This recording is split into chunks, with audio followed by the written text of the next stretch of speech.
Geek. Talking baseball every week. Cause they're Gleeman and the Geek. And welcome to Gleeman and the Geek. Almost to Pitchers and Catchers Report edition. I am John Bonus of Twins Daily. You forgot that for a second. My name for a second. And with me, Aaron Gleeman of The Athletic. John L. Bonus. What is your Lawrence? Lowell. We've been over this. Yes. I believe I said what I'll say now, which is unacceptable. Just terrible as a middle name. Yeah, I mean, even in the 70s, it was a terrible middle name. I bet we've talked about the things like, I would bet we've had this conversation 10 times because I tend to get hung up on such things. My middle name, Jay. Yeah. We talked purposeless. Yes. No reason for it. John, you are going AJ Gleeman. Yeah, which we've discussed that. Yes. That's how I know I'm not a likable person.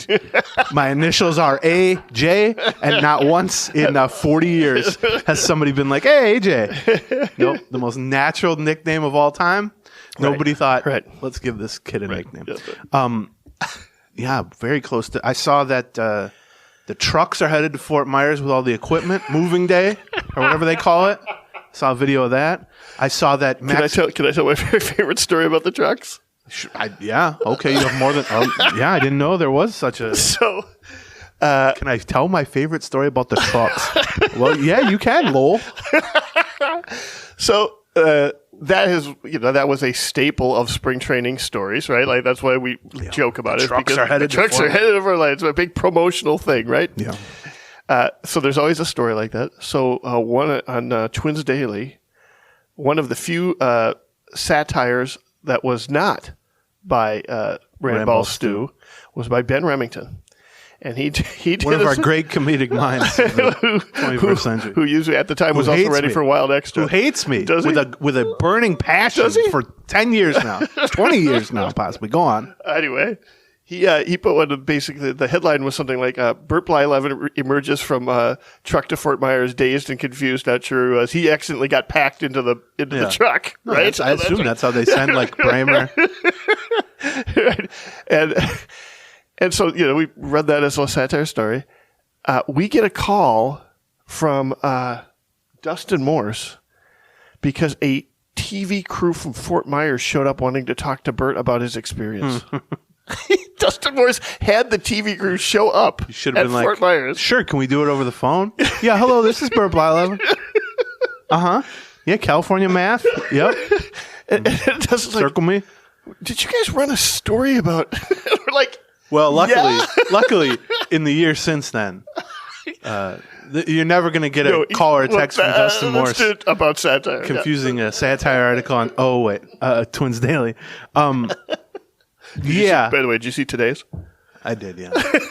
I thought it was going to be meaner towards me when I saw it. So just one quote. It's about today's. On Fridays, Ramball Stew, our friend Stu Newman, who's been on the show but not recently. We need to have him on it. Just kidding. Wrote a thing. The writers are in the best shape, not in the best shape of their life. Which is Twins beat writer is in the worst shape of his life. Yeah, which God, is that right? I am in the worst. I'm really I haven't walked more than 10 consecutive feet since the season ended, and you're heading there Tuesday, right? To Fort Myers. I am, by the way, probably the worst shape of my life. Yeah, but you have the cardio to fake it. Do you know what I mean? Not much, not lately. No, but compared to me, John. Well, okay, all right. A land sloth has more cardio than me, and that's the problem. You go from sitting on your couch for an entire winter, you hop off the plane in Fort Myers, it's 80 degrees, you're sweating, just puddles wherever you go, and all you're doing is walking. And I think to myself, it would have been good to walk further than the distance from the couch to the refrigerator at one point in the last 4.5 months, just to prep myself for this. But that's usually going to be my undoing. But you had my favorite quote of that article is, "I can't smoke my way out of this one, but I plan to try." Yeah, I don't even have that. I just have. But yeah, you're going on Tuesday. Yes, I'm going then on Sunday. Not Super Bowl Sunday, but the next Sunday I'll be there. I'm looking. I feel like weirdly though, this offseason, this is going to sound ridiculous, but went kind of fast. I feel like maybe because in a lot of the previous 6 off seasons under this front office, and even under the previous front office, there was these long periods, like months-long periods of nothing. Yeah. And so from a Twins standpoint, or from a Twins writer standpoint, or podcaster standpoint, you did a lot of like killing time or filling content voids.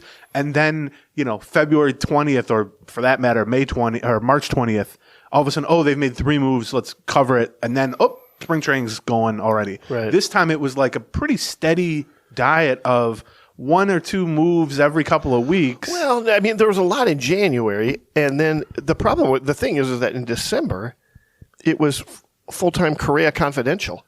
It was for 4, 5, 6 weeks we were watching stuff, and we were watching the drama of the Korea thing. Ended up being multiple stories because you had him signing with the Giants. You had them pursuing him, coming close, then signing with the Giants, then signing with the Mets. Right. So there was breaking news about stuff every 2 days. There wasn't stuff to talk about. There was only really one move. It was the Gallo move, and I guess trading for Farmer at the arbitration thing. So there wasn't that much. They traded Urshela. I mean, they just did more than.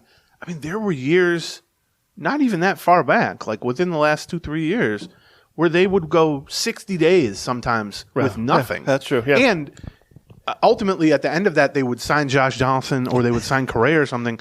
But those moves kind of weren't expected. Right. And so, like you said, we spent a month. We spent December constantly tracking and talking about Carlos Correa. Well, that wasn't really the case a lot of times in previous offseasons. So I do feel like from a writer, podcaster, or even fan standpoint, the previous 2, 3, 4, 5, 6 years, there were weeks at a time when you just kind of had the feeling like, I can just relax here. Nothing's happening. And I'm not saying this is the world's most stressful job, but there is a component of it where it's like, oh no, Ken Rosenthal has just tweeted something, and we've done podcasts at 4 a.m. after the Korea stuff, or even midnight or whatever, and it's like, now I gotta, whatever I did tonight, whether it was drank 4 bottles of wine or had 7 things of fried rice and I'm in a food coma. If those tweets hit, all of a sudden you're writing an article, you're calling John and saying what time are we recording and all that. I feel like there's just been more of that.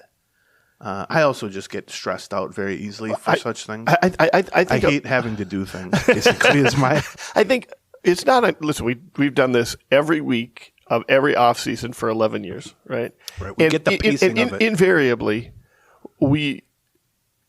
there are at least a couple times every offseason where we kind of go look at each other, text back and forth, and go, what are we even talking about this There hasn't week? been much of that. There's been none of that. Yeah. Maybe just because we've got so spectacular at talking about nothing, much like Seinfeld. Well, I mean, the truth is that it doesn't matter. We just put on the 2 mics in front of us and start talking Twins, and we'll fill up an hour and a half of something. Yeah, right? Something will come up. I don't know. It just had a different feel. And not that I don't want another 6 months of an off season necessarily. But I do feel like this just kind of there was no like extended break from the season to spring. Yeah. And I wonder there was no complete downtime, and now we're started. Now the race starts. But I wonder, who cares?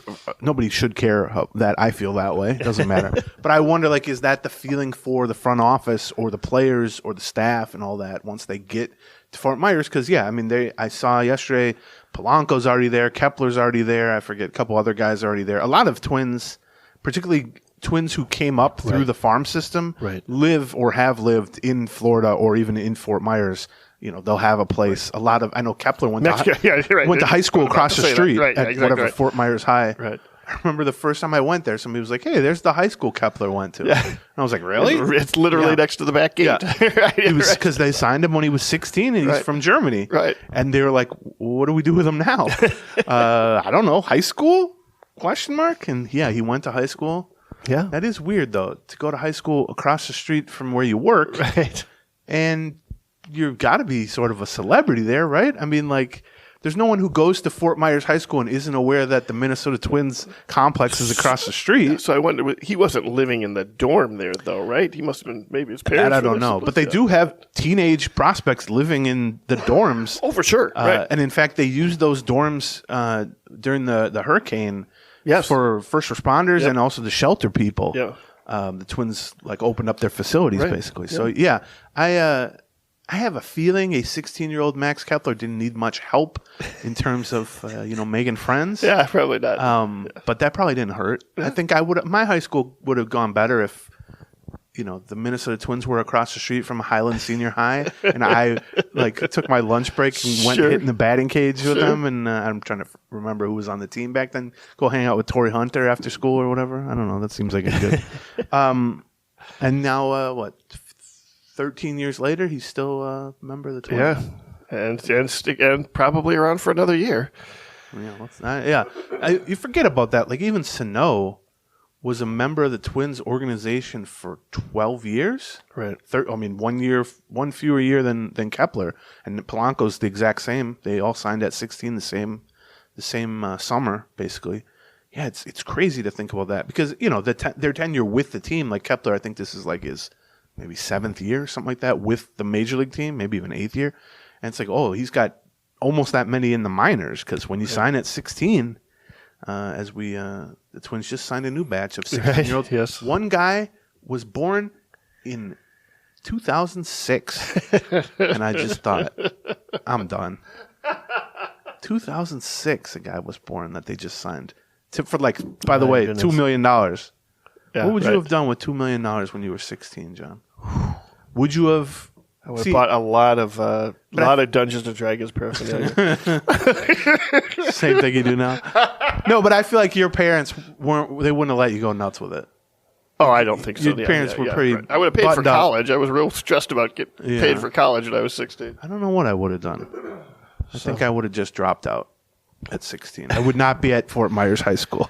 That would have been if I was Kepler. I'd be like, listen. I'll say he didn't get $2 million. I think he got. How much does this degree cost you? Right. I'd be like, look, I'll take the $800,000 to sign with you instead of whatever second place team was trying to sign me at 16. But I ain't going to high school. That's over with. I've already earned. I would have done that for $1. I would have paid $800,000 to not go to high school when I was 16. Okay. So yeah, we'll by next Sunday we'll both be in Fort Myers. If you haven't joined the Patreon podcast yet, we're going to be doing a lot of those. We're going to be doing a lot of once we're both there. I think we'll probably do one Patreon next week, and after that, we're going to be trying for 2 a week with news from Fort Myers. We're both going to be in Fort Myers through 2.5 weeks. Yeah, for through me. like the first week of March. You'll be there a little longer. Right? Yeah, we'll probably get some interviews, grab some people once we see them there. I don't know. I always like doing a show or two just like while they're taking batting practice because you can hear the crack of the bat or whatever. You can hear in most cases, you can hear the lawn mower or whatever. the leaf blower. The leaf blower, yeah. Oh my God, it's the worst. And the music. Yeah, well, you'll hear blasting music. Center Field by John Fogerty like 400,000 This is where having the really crappy mics that don't pick up much really works out for us. Well, yeah, and now I have, for the first time ever, it's going to be a game changer for me. I've moved on from the headphones with cords to the cord. I'm in the cordless world, thanks to one of our sponsors, which we'll talk about in a minute. Yeah. But the noise canceling component is key because once the brain hears Center Field by John Fogerty for the 100th time in the span of a week, it just melts. Your brain just stuff starts leaking out your ears, like your brain matter. Just so. But okay, there's a few other things. Yesterday, I was gifted. Really, for pre-Valentine's Day, I would say, because what is more romantic than this? I was gifted a brand new neck fan by Becky. Oh, wow. Which means I'm prepared to. You are, and that's making its way to Fort Myers? Oh, yeah, for sure. Might just come did off you the have plane. a neck fan at Fort Myers last year? Yeah, last year I did 2 years ago. Oh, I wasn't there last year, right. Yeah. Okay. I was thinking, why did I have so much fun last year?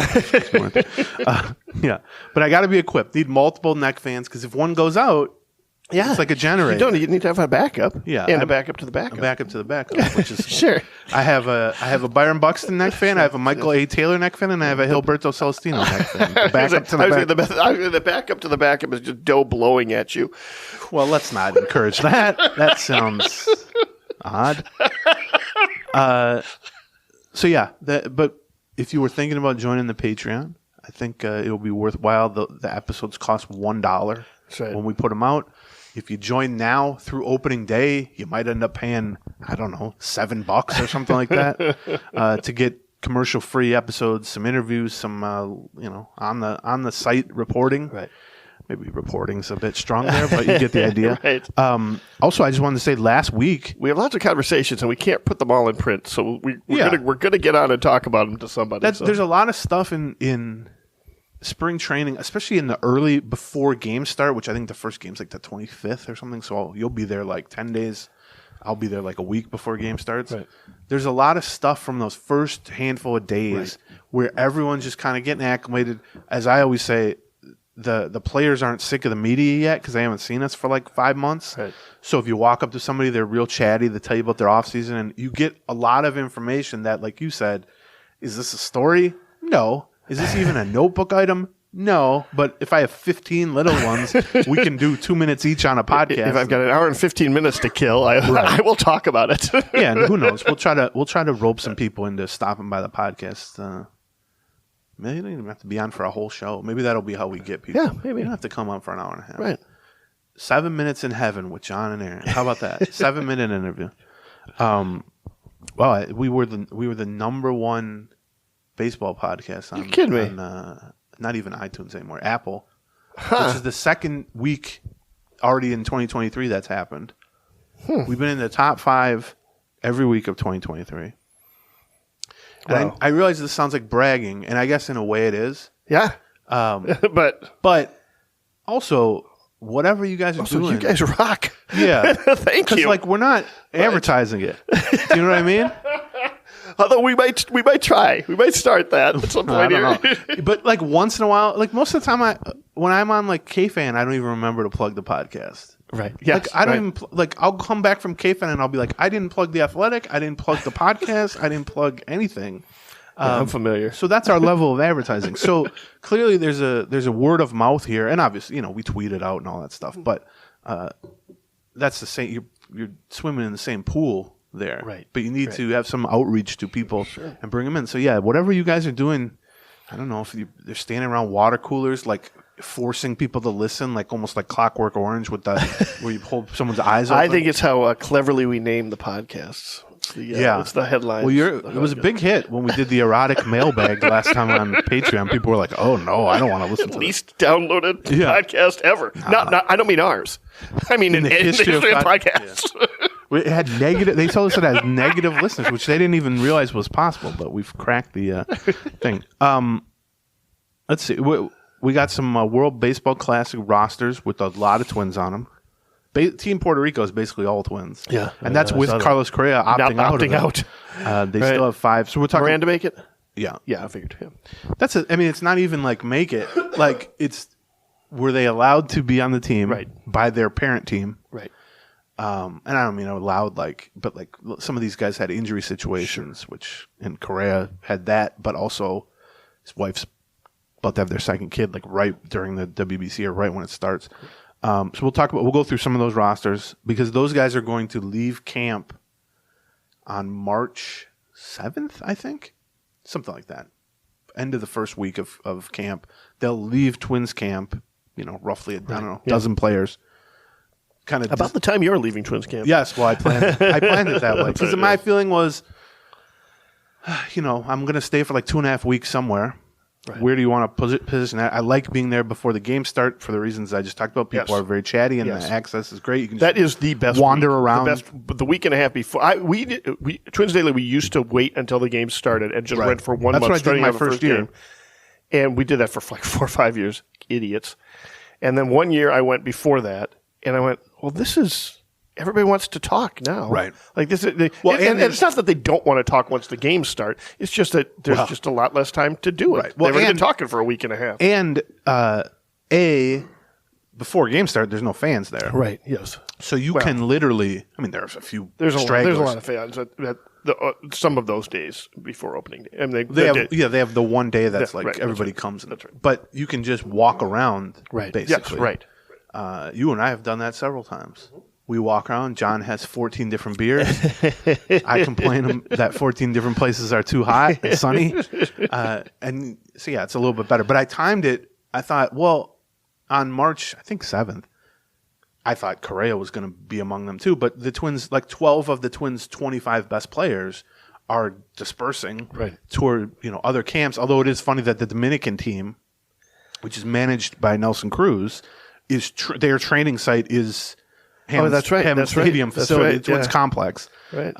So I think, although I don't know who's playing on the Dominican. I know Gary Sanchez, who's a free agent, is on the Dominican team. But I don't think Duran is on the team. He must have opted out. Or the Twins must have told him, listen. You're going to be throwing enough innings? Yeah. Do you need to? So, yeah, they'll be in Fort Myers, too. But, yeah, so I figured, if they're going to leave, I'll leave. Then Dan comes in. Yeah. Let him write about the WBC. Yeah. I don't really. Before we get to that. And I think that week it's basically going to be me and Phil hanging out. That's you guys' dream. That's the dream, right? It is pretty fun. You guys are like, Phil is I'm trying to think who you guys are like. Dumb and Dumber would have been the easy joke to make. Oh, we got little planes, older? Planes, trains, and automobiles. Maybe a little bit. I don't know who's the Steve Martin in that. And who's the John Candy necessarily. I'm trying to think of classic he's the duos. Steve Martin. I'm the John Candy. There's no question about that. You guys are Lemon and Mathau. There you go. Maybe. Right. Yeah. I don't know. Who are the classic Tom and Jerry, Jordan and Pippen? Who are the classic duos that you guys could be? Thelma and Louise. Put you on the spot here. Redford and Newman. Yeah, that's. You know what? I like that. John Redford and Phil Newman. I don't know. Yeah, Redford and Newman. You know what? That's about right. That's about right. Yeah. Butch Cassidy and the Sundance Kid. You're always looking for a shootout, you guys. That's it. You're always, fighting off the authorities. Okay, but before we get into that, and we're going to talk about prospects a little bit, prospect list stuff, which we would have talked about several weeks ago when my actual list came out, except then they started doing Korea stuff. Right, yeah. I was like, We had Twins Fest. that was if you saw my little notes, which I don't put together heavy notes, but I have like an outline for each show, just some bullet points, so that if I show up and my brain just goes blank, Right. which it usually does, I can say, oh, here's what we're talking about. I had top 40 prospects list as like the fifth item on like 8 consecutive podcast outlines, and we just Right. never got That's to it, right. which is good. It's like the mailbag. Yeah, I get that's how we used to do the mailbag. Right. When we used to do the mailbag pre-Patreon on this free show, we would promise it, and then we would get to the end, and we would be an hour and 42 minutes into the show, and my notes would say mailbag, and I go, "Do you want to do mailbag?" And you go, "We can do one question." Right. And then I would pick a question. It would be like, "Why are you guys so stupid about the mailbag?"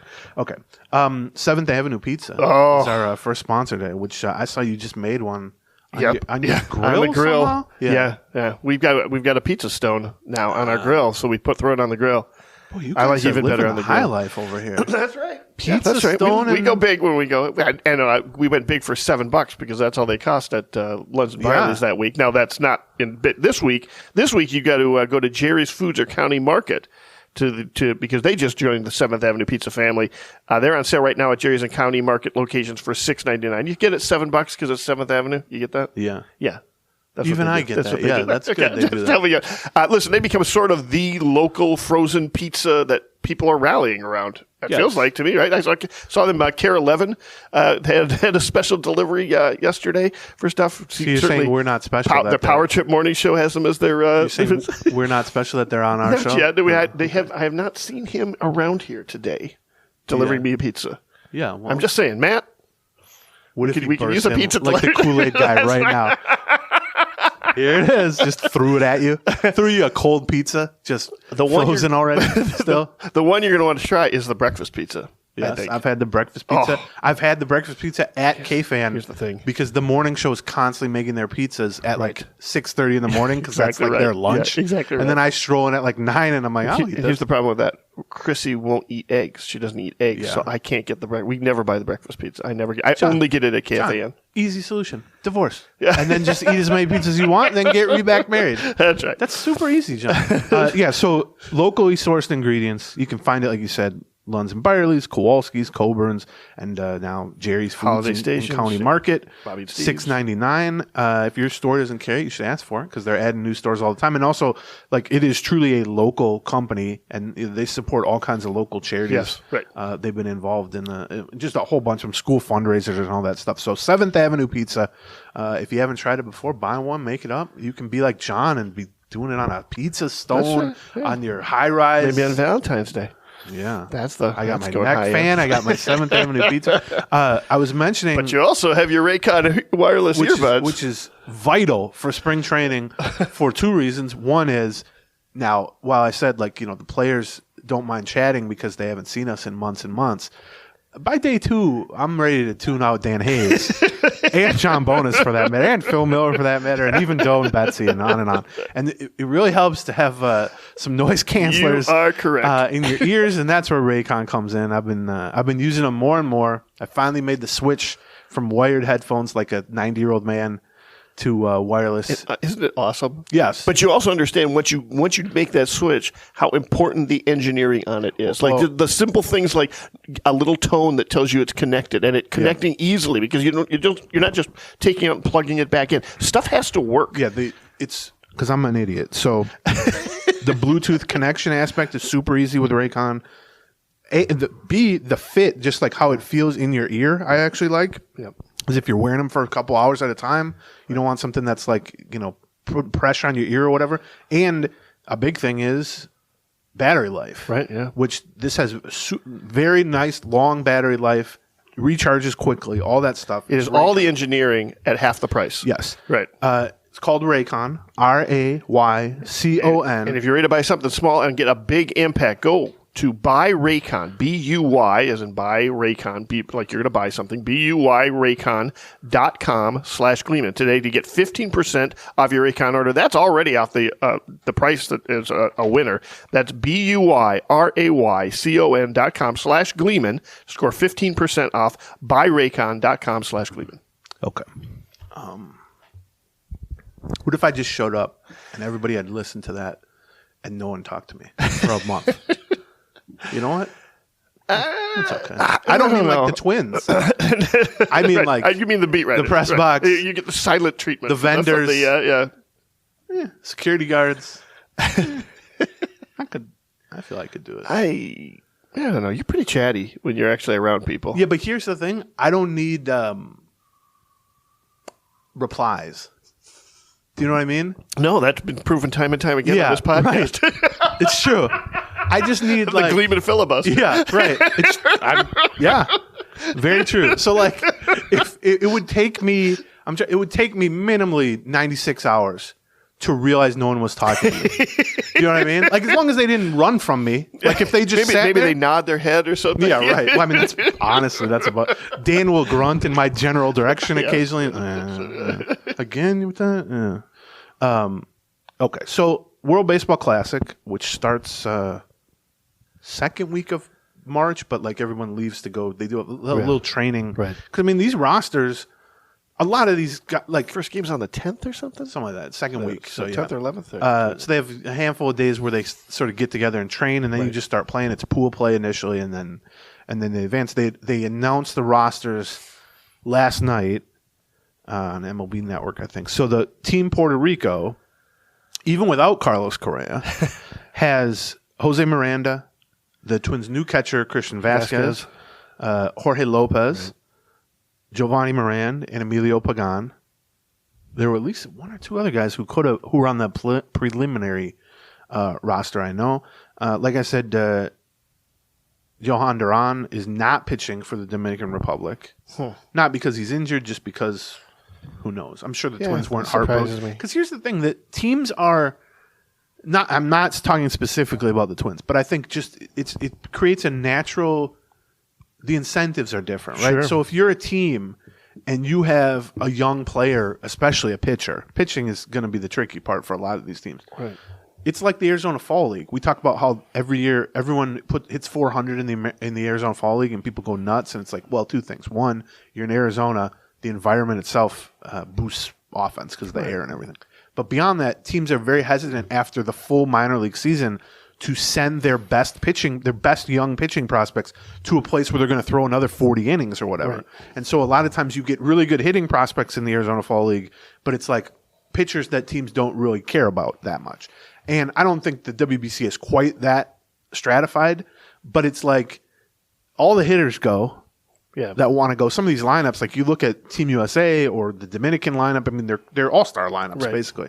Although they're going only after like 3-4 weeks But the cliche is hitters are ahead of pitchers early in spring training. This is about midway through spring training, so you'd expect hitters to be ahead of pitchers. I think, especially for pitchers, like starting pitchers, is you're going to get like 2 or 3 weeks where you're ramping up normally.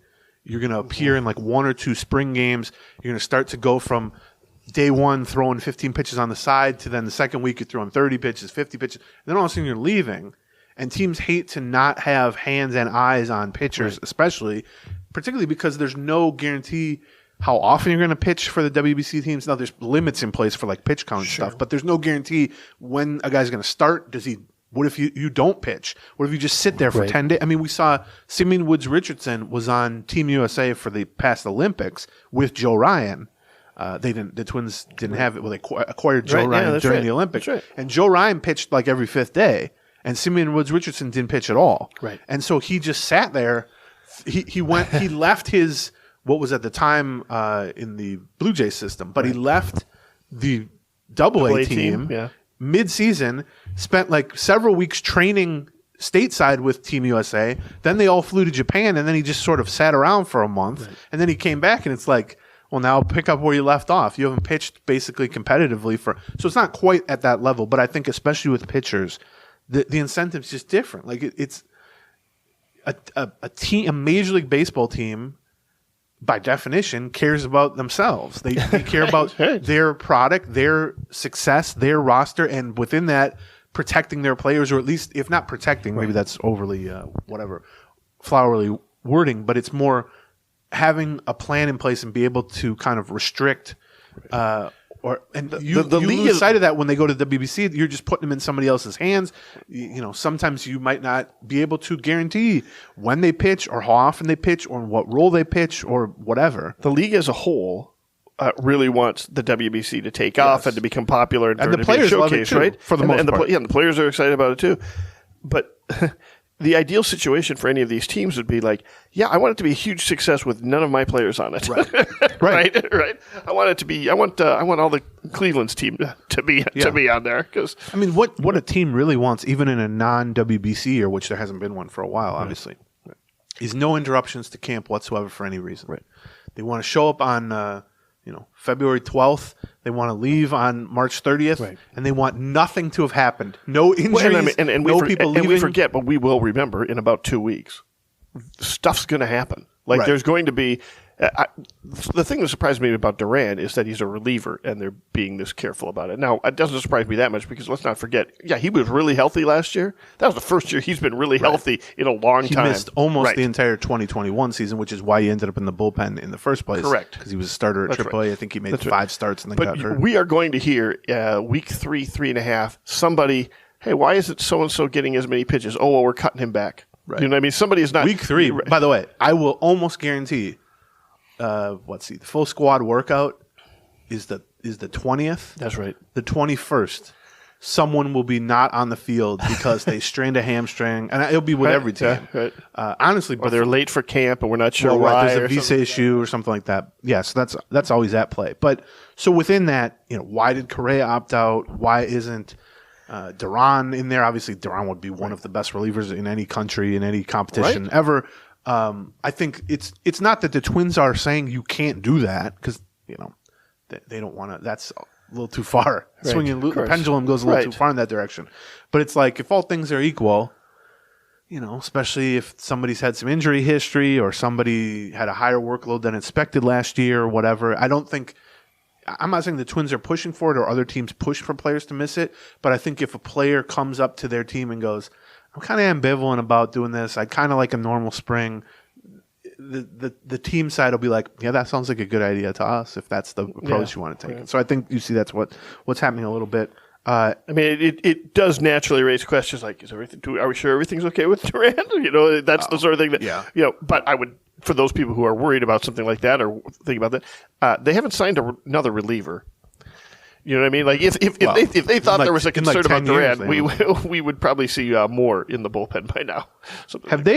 Last offseason, the only reliever they signed was Joe Smith, right? So we're on 2 years in where they've spent $3 million on relief pitching. Is that possible? I know they traded Taylor Rogers for Pagan. Well, I mean, that might happen after you sink $6 million into Addison Reed is No, not that. I was thinking the year before that, the guy who tanked all of April. Colomé. Yeah. Yeah. Right. Yeah. And after that experience, yeah, maybe you're getting But a I little like that gun we shy. act like $6 million is a lot.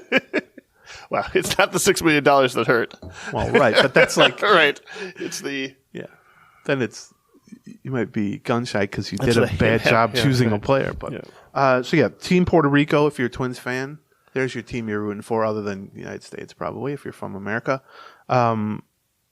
Edward Julian is on Team Canada. Okay. Which is a very interesting Stars and Scrubs team. Yeah, I bet it is. Because they have Freddie Freeman, who I think is from California, but he must be half Canadian or something.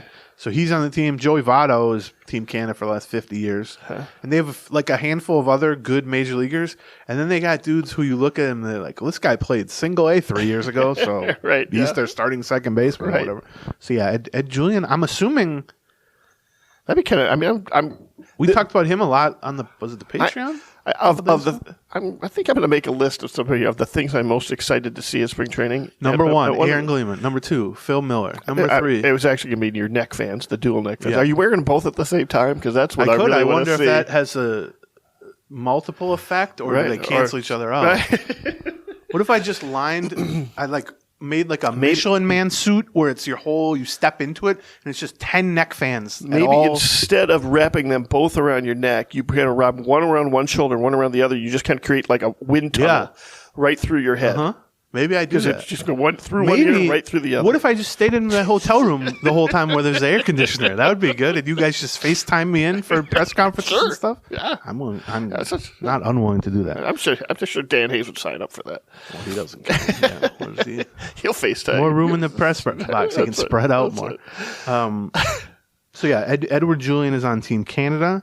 Pablo Lopez, the player they just acquired from the Marlins, is on Team Venezuela with Luis Arraez, which is That very will be funny. fun. They didn't. One's 26, one's 27. They're from Venezuela. They played in the same league. Yeah, he said they didn't really know each other. They didn't really know each We other. tried to. Right. I They think played in the same league in like high A or low A one Yeah. year, something like that. So. It's funny because you don't really think about that, but Buxton and Correa, that was where their bond kind of started. Like they went to some pre-draft workout stuff in 2012, 2013, whatever it was, where they met each other when they were 17. But then like when Correa signed the first time last spring and was immediately like, oh, I love Buxton, like it's going to be great. And people are like, oh, how do you know Buxton? He's like the Midwest League. When one of them was at Beloit and one of them was at, I don't even know, some Iowa, Wisconsin, something. Right. These guys are making a nickel a month. They're staying in some host family's guest room or whatever, and they're playing against each other 15 times a year. Right. And that's when you start to, when you're a 19-year-old superstar prospect, and you every couple of weeks you look across and there's Byron Buxton, and you're like, oh, this guy's kind of on my level. Not to mention you've got you've had that Tuesday afternoon game, and then Tuesday night you run into like they're in a huge downtown Beloit. They're in a ton of great restaurants in downtown Beloit. Don't know if you've been there, but there's a couple that you maybe have been couple there. that are frequently visited. I have been there. So one of my you might run into each other a little bit. One of my friends in growing up went to Beloit. I don't know if it's college, university, and he played basketball there. And I remember thinking like, I've been to Beloit. I've been to that ballpark. We had a great that ballpark actually. That ballpark is the place where we did a road trip with a bunch of friends to go to a Cubs game, and we on the way there we stopped and saw a game in Beloit, an afternoon ball game, and they had this big patio. They had this big deck out in right field that you could rent basically for people, and they would cater it for you. And so in typical Wisconsin form, it was $12 a person for all you can eat. And it was hamburgers, hot dogs, potato salad, etc. And it was $13 for all you can eat and all you can drink. That's where they make their money. $13, an extra buck a person. They get that extra dollar unless you got the drink taps flowing for an extra buck a person. Unless you drink 15 Miller Lights, they've made a profit. And you have met my friends. How did we make out on that deal? No, they had to close the whole league. You said right after that. This is why Beloit has financial problems. That's when I walked. One time, John and I went to the Supermoon Buffet in West End, and we walked in and we said, "This is their last day in business." Because oh my, that was a Simpsons episode. Them dumplings. Homer went to the buffet and they were like, "No, you can't stay here anymore." So yeah, that's the WBC. I think there's a couple other stray like minor leaguers and stuff playing for some of these teams, but it's been 2 cycles, I guess, since the last WBC. I think. Okay. They skipped at least one, and then it didn't stay on the same schedule. I don't think, but like I've never been. Is it every other year? Is that what it's supposed to be? No, was it did it become every 4 years? I don't know what they said. Okay. But I've never been at spring training during the WBC. Right. And so I've just watched from home, which I love watching it. Like I love anything. We probably talked about this like at the time of the World Cup or the Olympics or whatever. Like there are tons of sports or even like just competitions, like a spelling bee or something like that. Like I couldn't care less about soccer during the year. Right. Like I've tried to get into it because some of my friends are into soccer, and I try to watch Premier League or something like that. I don't care. But World Cup, I'm into anything that's the best in the world. Okay. And especially if you can convince me that everyone involved cares and is viewing it as the competition to decide who's the best in the world. You know what I mean? Like, and so, once in a while you get a tournament or whatever, and it's like, nobody cares about that. But the World Baseball Classic, for better or worse, is really the only version of this for baseball on a worldwide level. Now, there's like the Caribbean Series, which just ended, which, believe me, people are hyped up about that. But like, there's no Team USA, there's no, Team Canada, there's no Team whatever for that. And so I'm very into it. Like, I love the idea. And you look at the rosters, like we've talked about, Puerto Rico. Is this the best possible team Puerto Rico could put on the field? No, because they could have Correa and Durant. Right. Well, Durant's Dominican. Is this you look at Team USA, and there's a lot of just kind of random decent players on where, there's Mike Trout, but there's also just like these random relief pitchers because pitchers are going to be hard to. Right. It's going to be hard to convince Jacob deGrom to go pitch in the WBC, Max Scherzer to go pitch in the. Although Clayton Kershaw is on Team USA, which that would have been an interesting conversation with the Dodgers. Right. Like. You haven't had a healthy season, a full healthy season, since like 1982. But I suppose he's just at the point where he's like, "What are you going to do?" He's like, "I'm signing 1-year deals with you at a time. 1,000 years old." You know the point of that is? I get to do what I want. Right. It would be funny if he just was like, "I'll hold off," because so I mentioned Gary Sanchez, who's unsigned, was the Twins. He might have started the most games at catcher for the Twins last year. I think he must have because Jeffers was hurt for most of the second half. Yeah.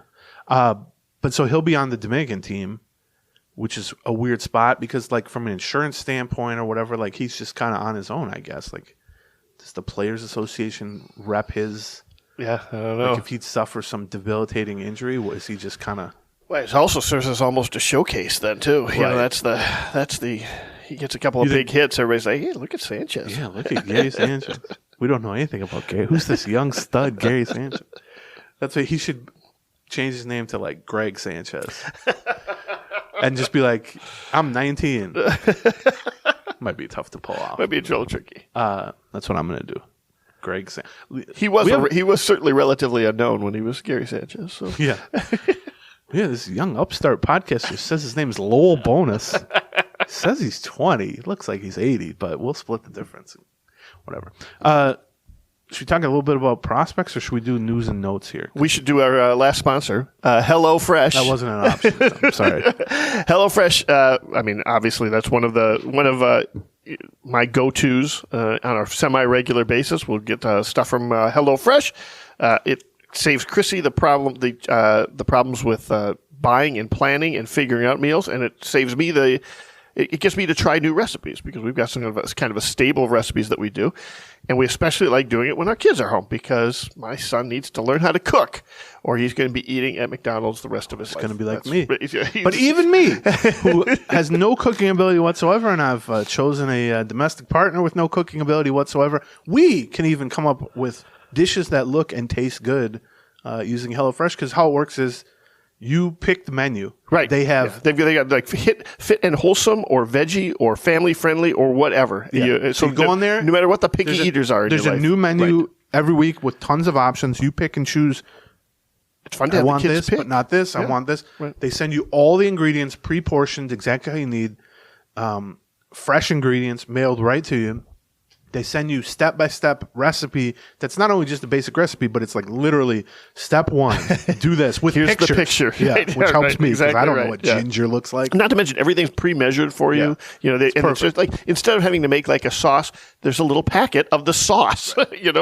And you can get everything from HelloFresh. Give it a try by going to hellofresh.com/Gleeman65, like the number 65, and then use the code Gleeman65. And the reason it's 65 is you get 65% off plus free shipping. That's crazy. To give it a try. Yeah, So yeah. that's hellofresh.com/Gleeman65. Use the code Gleeman65. You get 65% off America's #1 meal kit. Yes. Okay.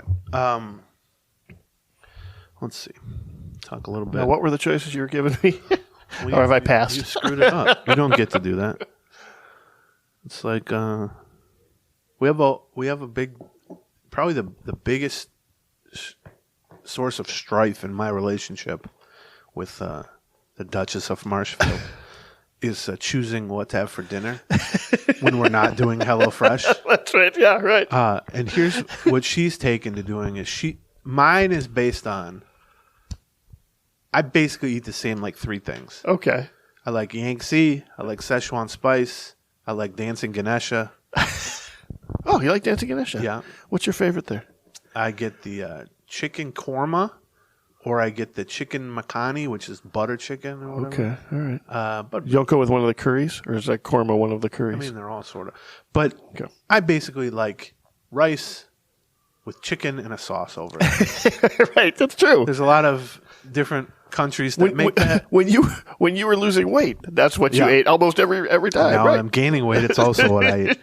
So really, when she says, "What do you want to have for dinner?" The answer is rice with chicken Right, and it's some the sauce same. over it. Mine is the same because, like, I Right. would, if left to my own devices, and I have done this, I would eat Yangtze 2 weeks in a row every day. right. I mean, it has no effect on me that I ate it the day before.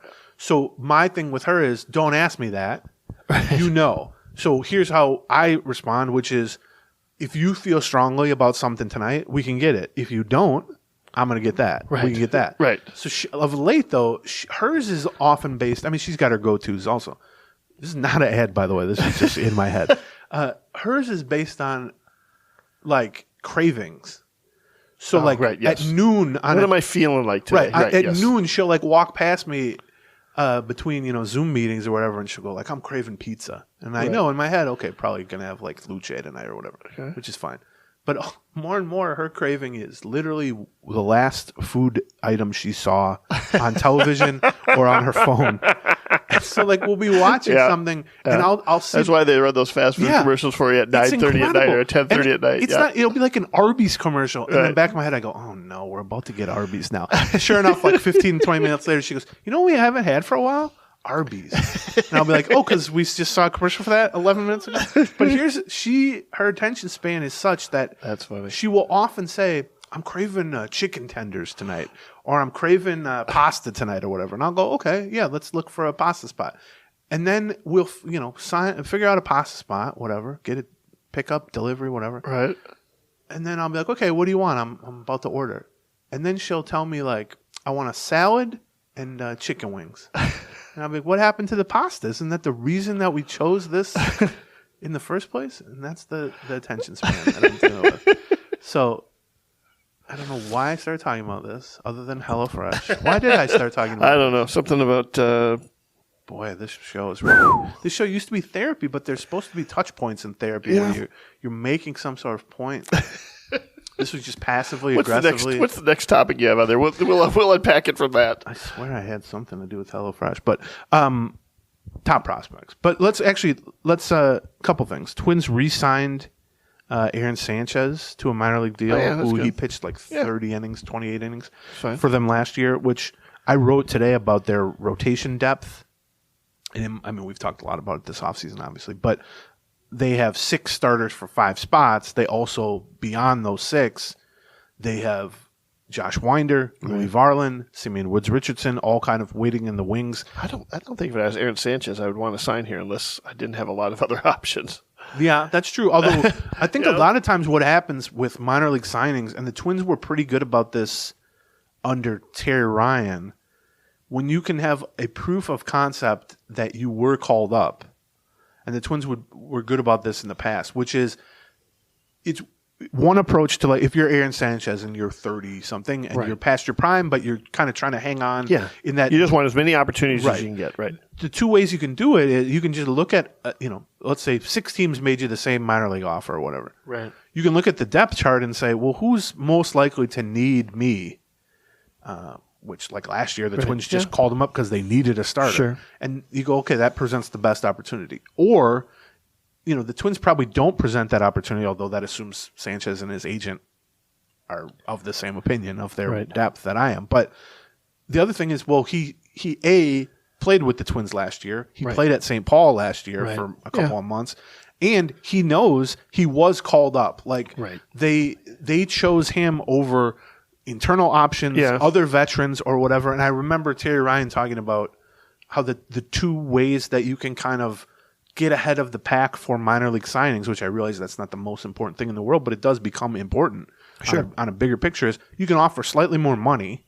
Right. I mean, you can say, we'll give you $78,000 at AAA instead of $74,000 at AAA or whatever. Or you can point to your history and say, if you and your agent want to go look through our minor league signings, we've averaged 6 guys per year who we've called up. I'd take a look at Aaron Sanchez. I'm not sure he makes the St. Paul rotation. Yeah, that's you know what I mean. Like, have a bit of a so. If the hugest of ifs, if everybody stays healthy, you've got Ober down there, you got Winder, you got Varland, you got Simeon Woods Richardson, you've got Balazovic. Oh, I still haven't said Sanchez's name, and I'm already up 5. Well, there's I'm trying to think. Brent Hedrick. There's a couple other guys. Right. Cole Sands? Your guy, Cole Sands. Right. John's a big Cole Sands guy. I don't know why for like 3 weeks, every time we would talk pitching, he'd be like, and Cole Sands. Don't forget Cole Sands. Yeah, didn't you tweet out? That's why this joke started in the first joke. Is maybe a bit much, but that's why this bit started, which is you were tweeting like, man, it could be a star-studded rotation at AAA. And I said all prospects. Yeah, real prospects. Cole Sands. I think he could still be a reliever. I'm not looking at him to be a number 2 starter. I just feel like he could be a good solid reliever. Not. So Aaron Sanchez. So he'd be like their 12th starter, probably something like that. I mean, 9 we named. If you count like Chris Paddock coming back second half, maybe he's like number 10. You got Balazovic, who you mentioned. Right. You got like David Festa. You have some guys who are like probably likely to start the year at AA and could move pretty quickly. But there's a difference, I think, and we've seen it the last couple of years, especially when they just need a random guy to start a random game, and then they can figure out the roster after that. And that's less likely to be. Yeah, it could be. It's less likely to be Simeon Woods Richardson or Louis Viola, like a real prospect. Although it's even less likely than those two. It's less likely to be someone who's not even on the 40-man roster yet. Right.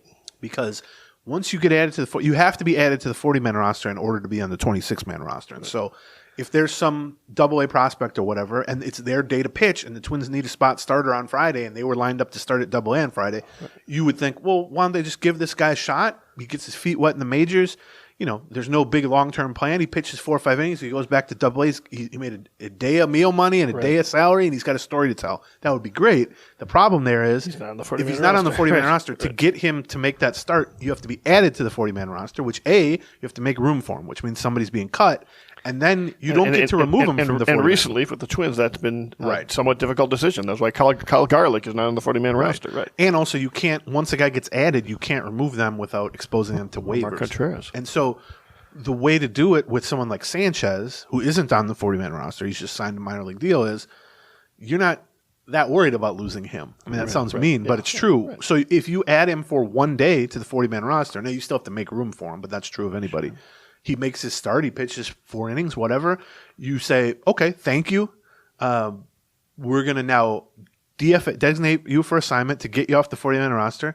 That means you're going to go on waivers. We would love it if you pass through waivers unclaimed, and then we'll just send you right back to AAA, and we'll wait till the next time this happens. Right, yeah. And that happens a lot. That happened to Jarrell Cotton 15 times last year. I think it happened to Sanchez himself twice last year. Probably. Yeah. And you know what? If a team claims you, good for them. Like, that means they want you. We're down some depth, but it's not the end of the world. And so I think that's the opportunity that exists, especially in the first half, for guys like that. Although, to your point, they're hoping to not need a fill-in starter, although you never know. I mean, you can have good rotation depth and have 8 or 9 deep, and because of scheduling or because of rainouts or because of minor injuries or whatever, there's still going to be some random Wednesday afternoon game where you're like, who's starting this game? We need somebody to start this I think game. it was 2 years ago when we took a look and we were like, yeah, this rotation is 9 people deep. And we took a look and it was by June, 7 of them were hurt. 1.5 guys. Right.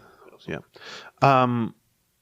The initial Fangraphs Zips team projections came out, like the pre-spring training. Mm-hmm. Would you like the good news or the bad news about the Twins first? Well, let's start with the bad news. The bad Always news. the bad news. Okay. The bad news is the Twins are projected to have a losing record, 80 and 82. Okay. Now, the good news is that's 2 games out of first place in the AL Central for a projection. The Fangraphs had, unless they updated it since then, but as of yesterday or whatever, when I looked, they had Cleveland winning the division at 82 and 80, which would be hilarious. I would almost encourage them to lose the final game if that were the case. Just do 81 at 81. Cleveland at 82 and 80. Well, they probably will. Is what will happen. Like they clinch it the day before because they've got the 2-game lead. Yeah, oh yeah. Then they go partying. Then they go partying that night because they ain't going to be partying again in the playoffs. Probably. What is the party for an 81-win team? It's not champagne. They got the hangover game at 3 o'clock. At 3 o'clock in the afternoon when everybody else is playing. So they're at 82. The Twins are at 80 and 82. 80 wins, so 2 games behind them. Right. And then what I mean, those are low. Although as we talked about, the schedule change, it's not fully balanced, but the less unbalanced schedule is going to hurt the win totals for the worst divisions. Although I've been reading a couple articles. Mike Petriello from MLB.com had a good article about this, I think, or somebody from MLB.com. It's not. It's almost always overstated. Right. It's a little bit like the strength shift conversation. The strength of schedule is almost always overstated. Right. It's going to hurt. See, because it's weird, too, because it's like, well, it hurts the win total. Except if you're just assuming the Twins' most likely path, or really only path at this point, to playoff spots, or a playoff spot, is going to be winning the division, well, it doesn't matter then if you do it with 80 wins or 90 wins, right? Like, so if you're looking at the Twins and you go, well, with an unbalanced schedule, maybe they're projected for 82 wins right now. But with the more balanced schedule, which means fewer games against the dregs of the AL Central, more games against the other divisions and the National League, that's a little tougher on the Twins. Maybe they lose 1 or 2 more games. That gets them to 80. Right. Well, that looks ugly. That looks bad, and now they're 9th in the American League instead of 7th in the American League or anything. But if the rest of the Central is in the same boat, and you see Cleveland is in the same boat because they're projected to win 82 games, which is not good, then you're all racing towards the same one finish line. And it also means that even though you're not playing, 19 games against each other, those head-to-head matchups mean a lot, especially in that thing, right? It's like there's still so many. There's still 13 matchups, I think, or 12, 13. 12 or 13. But yeah, it's the only thing that the balancing of the schedule really does is make it less likely that teams from traditionally poor divisions, which is the Central teams, will win wildcard spots or claim wildcard spots, because now it's more of an even playing field. Right. And if an even playing field would favor better teams from better divisions and all that. But the math on the strength of schedule thing is fairly simple. Like a 96-win team, 97-win team is winning 60% of their games. Right. That's a really good team, right? A bad team, like a 65-win team, is winning 40% of their games, right? So it's that. So you really, the difference between playing a really good team and one of the best teams in the league and one of the worst teams in the league is about 20%. For an individual game. For an individual team. So you have to play, if you played 5 extra games versus a really bad team versus a really good team. Right. If you played the Pirates 5 times instead of playing the Astros 5 times, right? You would expect one more win. Now, that doesn't jived with my personal feelings about it. Like when I'm watching it, I'm like, no, man, I will take the 5 with the Pirates, and I will take my chances if I get more than one win. But that is about baseball that makes it so fun and infuriating at times. I shouldn't say that word. I can't say it. But like, there's this weird sense that like, you get to the end of the season and you go like, well, how did the Pirates win 60 games? They beat somebody 60 times. Right. It's like, this is the worst team anybody's ever seen. They're spending $11 on the roster, whatever. It's like, or you look at the Astros and you're like, man, this Astros team is just a powerhouse, have been for 10 years. And how'd they lose 60 games? They won 95 games and they lost 67 games. Right. That's not that big of a. Right. It's not like football. Right. Team goes, what the Vikings go 13-4. Right. Even in the NBA, you win 60-something games, you only lose 20 or whatever. It's all dragged towards the mean, right?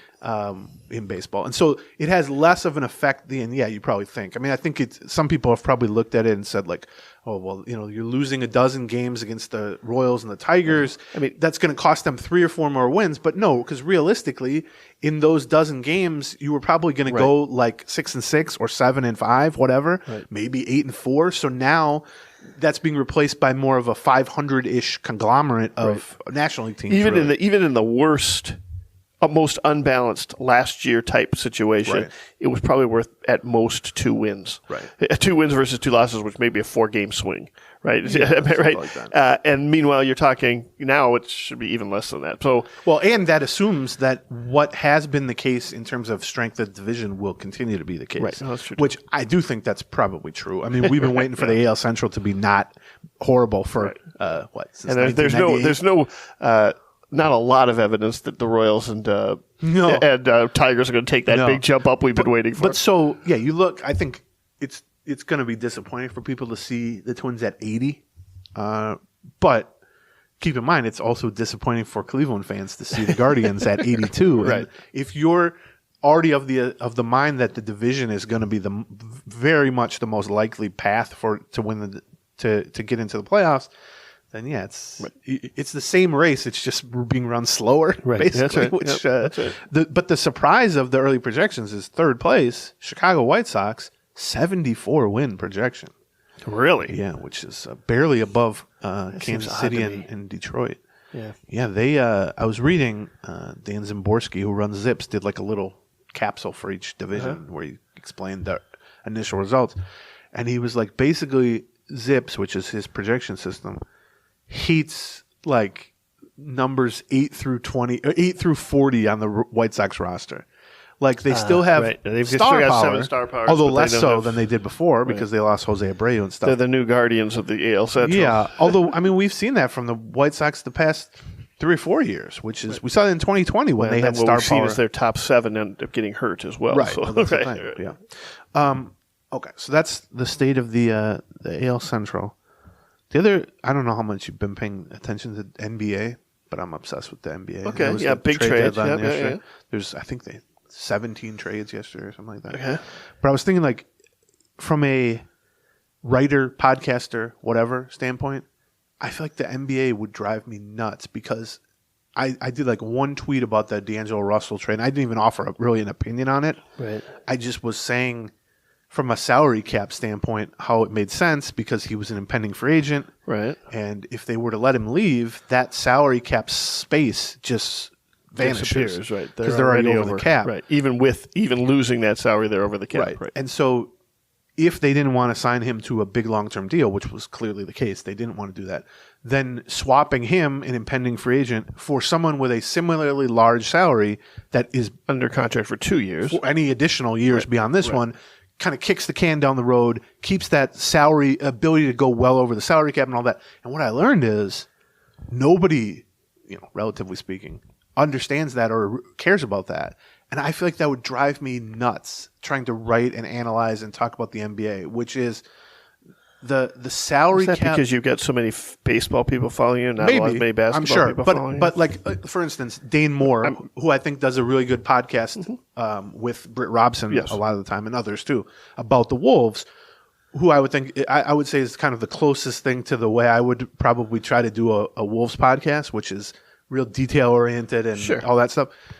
He talks about it constantly, and I even look at his replies or look what he's writing, and he's constantly just trying to give explainers for this because inevitably people go, well, why would you trade D'Angelo Russell, who's 27, from Mike Conley, who's 34 or whatever? Right. It's like, well, yeah, the merits of it from a talent or fit standpoint is one thing, but it's not. It was D'Angelo Russell or nothing, or If Mike you- Conley if or you've- nothing. If you've got an owner that's willing to pay over the salary cap You and pay can't the afford luxury to go tax, under the salary tax, cap right. because then it's swallowed up basically. Right. And so I was just thinking about how we talk about salaries and payrolls and stuff like that with the Twins a lot, Right. But this is on a whole new level. And what ends up happening also is it's funny how imprecise the values of trades get when there are only a very limited number of possible assets that can be exchanged. So what I mean by Right. that is yesterday there were 2 trades in the NBA where like a pretty good starting caliber player but not a star got traded for 5 or I think in one case 6 second-round draft picks. And it's like, okay, I mean those have some marginal value or whatever. right. But in baseball, there's every team, no matter, you could be the worst team in the world with the worst farm system in the world, and you could make most trades, not for superstar players, but you could go make a trade for a good player because there's such a wide variety of assets that can be moved, prospect capital that we talk about, Yeah. or major Right. leaguers. Right. So you can, like, if a team calls up the Twins and they say, we want Max Kepler, there are 50 different combinations of players and prospects and salary considerations and all this stuff, players to be named, makes sense. that you Right, can right. inch towards a common value goal to get, like, it's like curling. You can get a perfect shot. You can just keep getting closer and closer and closer to the center until you hit it. In basketball, all you can trade, you got 15 players on the roster. Right. That's true. And you got some first round picks and some second future round picks. picks. Yeah, that's it. And it's like there's no ability to like inch towards a common value.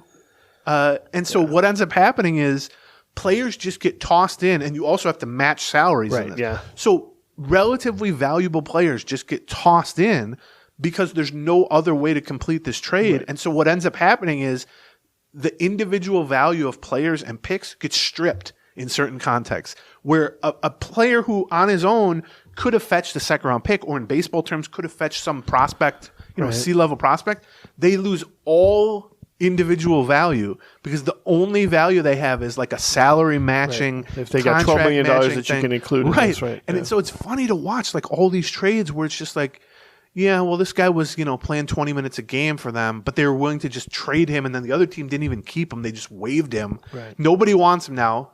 10 minutes ago, this guy Pat was Bev. the sixth. Yeah, Pat Bev is a perfect example. During the offseason, how's he going to fit? Can they get him back? Oh, now he's just a $7 million salary slot or whatever. Gets sent to a new team, and then the new team's like, well, we don't want him. But it's so funny to watch, like, in certain times of the year, a player or a second round pick or whatever has incredible value, and people are obsessing about his role on the team or Right. where they fit or how they could be moved. And then an hour before the trade deadline, it's like, yeah, we'll just give you these 3 guys who have combined to play 55 minutes a game for us. And how many second round picks do you want? Because it's the only way that they can get to this kind of center of the value thing. And I just thought how weird it must be to write and cover the NBA in that way, which is you're just constantly explaining the salary cap ramifications Yeah. to an audience that doesn't really probably want to hear it Yeah. most of the time. Right. And it's super. Because all it does is get in the way of what they want. Right. And Yeah. Right. It gets in the way of, well, was this actually a good trade? Are they better? Because like you could talk, we could do an hour if we were a Wolves podcast on D'Angelo Russell from Mike Conley without even getting to the players themselves, because you're talking about all the salary cap ramifications, the contractual stuff. And so, yeah, I don't know. I thought it was funny as I see all these NBA trades coming across Twitter yesterday afternoon, and half of them are just like, well, this team wanted this pretty good player, and the other team was just like, what can we give you? And their ability to do that was so crazy, which is why the farm system setup in Major League Baseball is so unique, and I think Yeah, it could be. creates Yeah, such an it's true. interesting ability to basically, it's like there's a sliding scale. Like I think of it as like a radio engineer who's pumping up the volume, Right. where they just keep sliding the volume up, and that's how baseball trades work. You start at the bottom, and you just basically say, "I'm going to slide this up until I get to a point where we both agree." Right. And in basketball, it's just like there's 3 choices: bottom, middle, and high. Which one do you want? Because you can't customize it. I guess. I mean, you've got probably 100, 120 players under team control. You Right. can sit and go through that organization and rank them from here's the guy who's the most valuable to here's the guy that's the least valuable, right? And often they're both on the major league roster, by the way. Sure. Right? But in the middle, you've got so many variations that you can play with. I wonder how that would work if Major League Baseball had a salary cap, and it was a salary cap that was low enough that most teams could bump up against it. Probably $160 million, $170 million salary cap, something like that right now. Imagine that. Yeah. How that would change the dynamics of trading a lot right now. But also, it would trade a lot because you can't.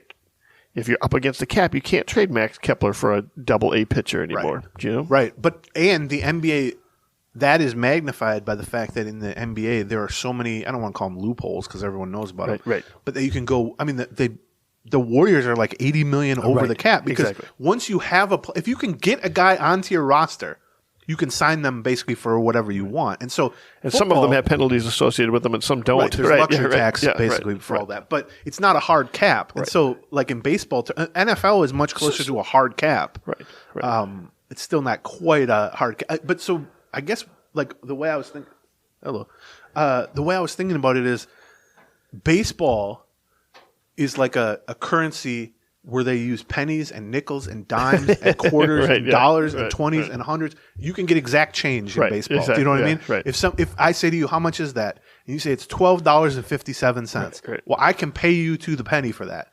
Whereas basketball for trades, it's like we got 5s, 20s, and 100s. And you go, how much is that? You go, $65 and nickels. Yeah, and we have a handful of nickels. It's like that's $65. And it's like, well, I can only either I can give you 50. Right. I can give you 100. I could give you 100. You give me that, and then $10 back.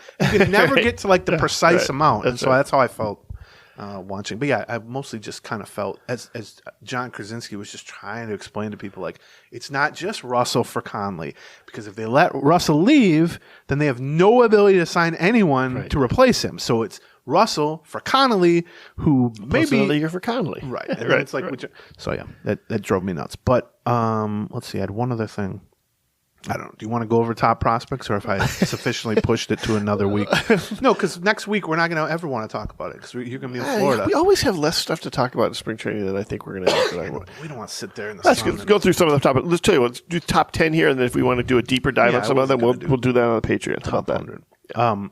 See, I put out my top 40 list, which is my 17th annual top 40 list. That's so many. John's putting on his glasses. I am putting my glasses because I Sexy. printed my printout came very, very tiny. I like that your glasses, they fold up, and then the things.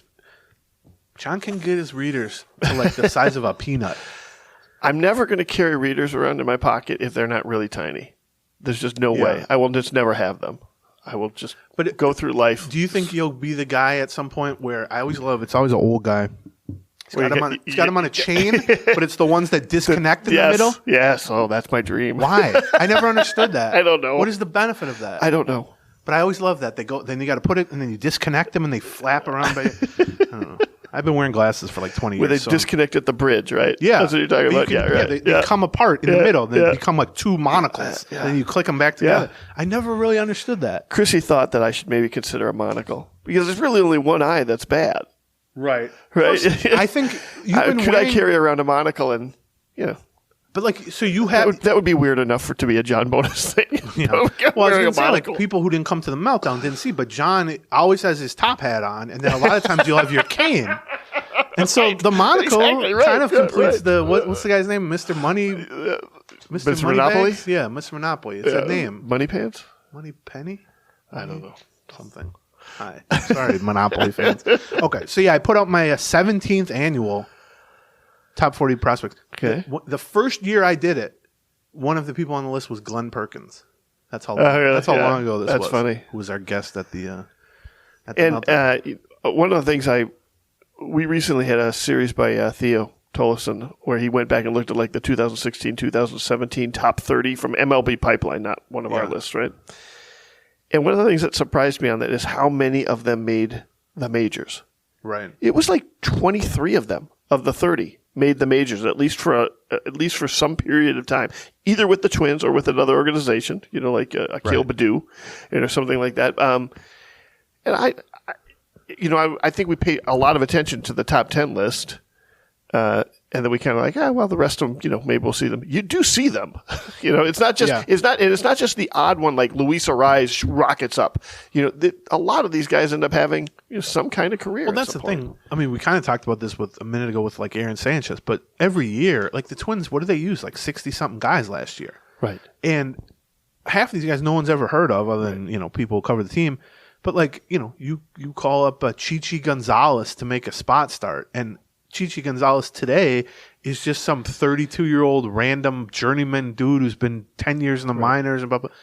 Once upon a time, Chichi Gonzalez was the number 4 prospect for, I don't know, the Texas Rangers or something like that. Everyone was a prospect at some point. I mean, once in a while you get like a Randy Dobnak who just comes out of nowhere. But like when you see all these guys signed to minor league contracts, and I'm tweeting out, they signed so and so to a minor league deal, and every reply is, here comes the victory parade. Like what? And it's like, well, no, but depth is important, and also all these guys, if you go and look, they started out as somebody that someone had a lot of high hopes on. They were a second round pick, and they were the number 5 prospect in the organization. They were going well till they got to Double-A and whatever, and so it's like, it's. I used to feel weird about ranking 40 guys. Right. Because it's like, a lot of the majority of these guys will not play a significant role for the Minnesota Twins. But as you said, a lot you of go them back 10 years later and you go, I don't know, 30 out of these 40 played in the majors. And so it's nuts. Was it worth writing 2 paragraphs about them when they were 21 years old if you know someday this guy's going to be a Major League Baseball player? Right. Yeah, probably.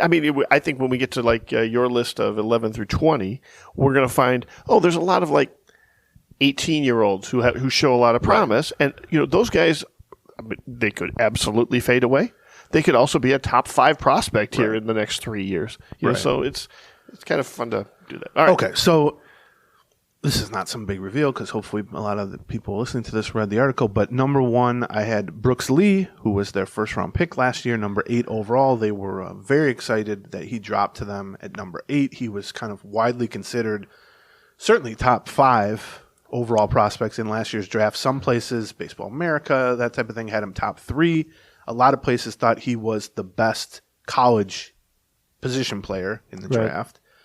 The way he fell to the Twins at 8 is the Major League Baseball draft is rarely just in order of value or talent or upside or rankings. There's a lot of, if we sign this guy here, we can conserve money and use it on our 3rd round pick, and the Twins have done that, just like all teams do that.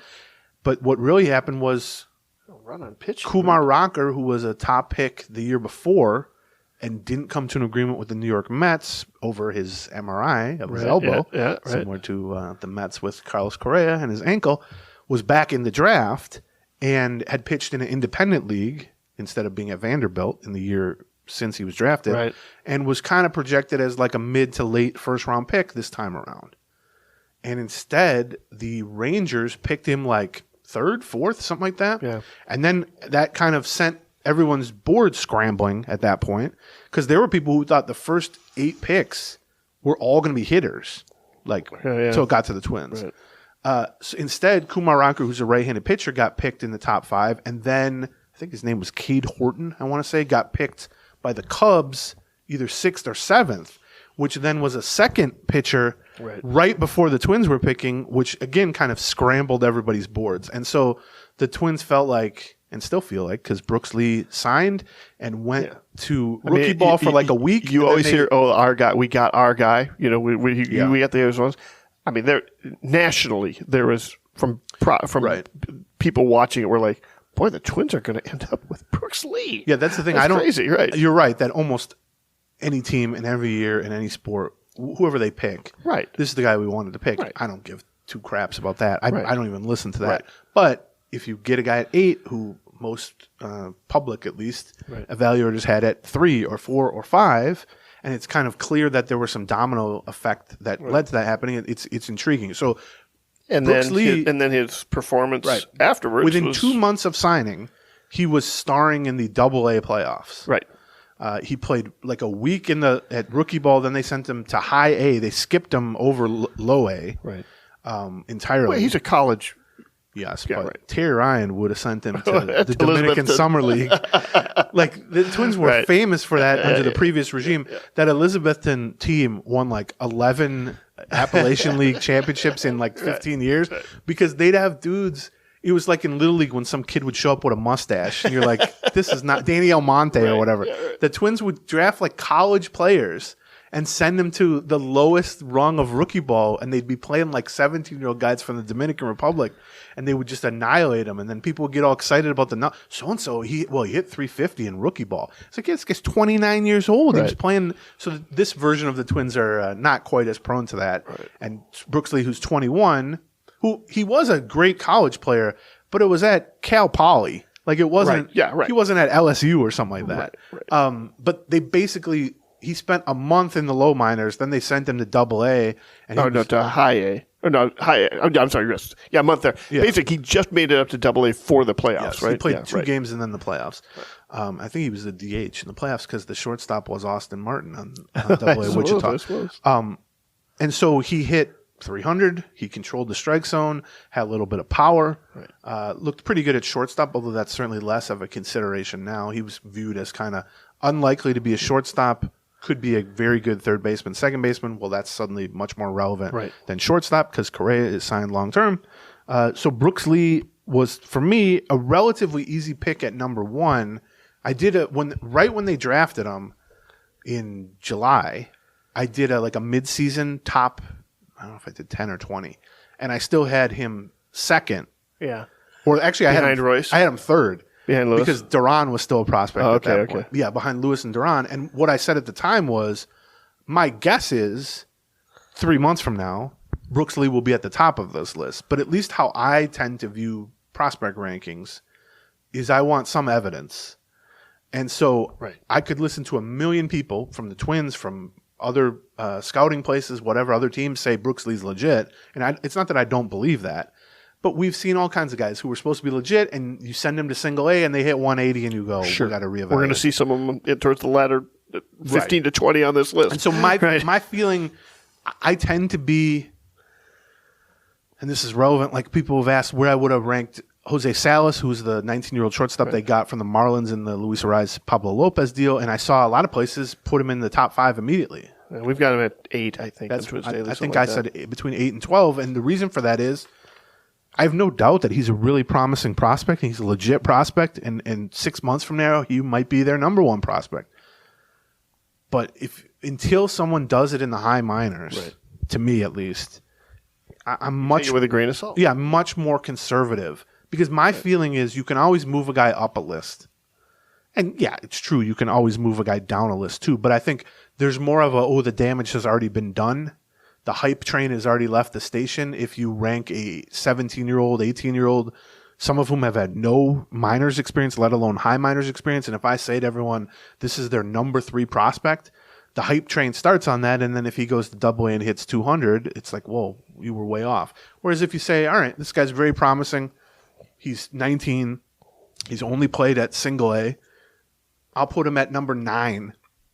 And 3 months from now, if he goes and plays great at Double A or High A again, you can always move him up. And so I was wanting to wait for Lee. I was like, I don't want to just install him at number 1 just by virtue of the draft slot, because I think that's almost like double counting. Yeah, right. Do you know what I mean? Yeah. Like he got drafted, but is that in itself proof of anything? Sort of. Yes. But not really in the way you kind of evaluate. Right. At some point, you want to see something to back it. Well, 2 months later, he's at Double A, which not many guys even reach, and he's hitting in the middle of the lineup. So he, to me, was a relatively easy number 1. I certainly would view him. It seems like most top 100 global lists have him like top 50. Yeah, we were real split in Twins Daily. We ended up, between him and Lewis, I think it was about 50-50. We ended up going the same way. We went with Brooks Lee as number 1 and Royce Lewis as number 2. But there was a lot. Right. I mean, I think it was 6 votes for one and 5 votes for the other, something like that. So I had Lewis at number 2. I mean, we've talked a lot about Why did you pick him over Lewis? What was your thought process in Brooks Lee over Lewis?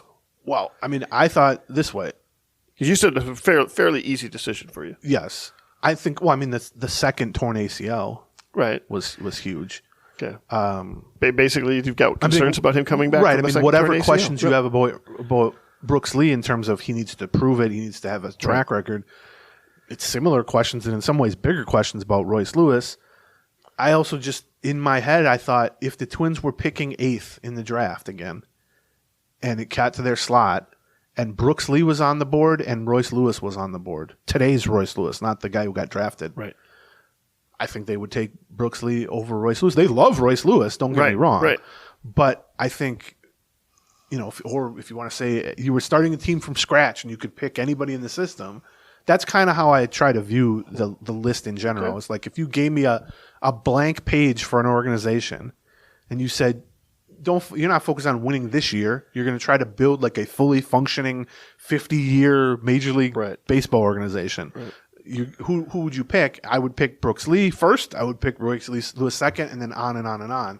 That's kind of how I view it. At third, I had Emmanuel Rodriguez, who I think if he had not gotten hurt last year, could have certainly been number one. Yep.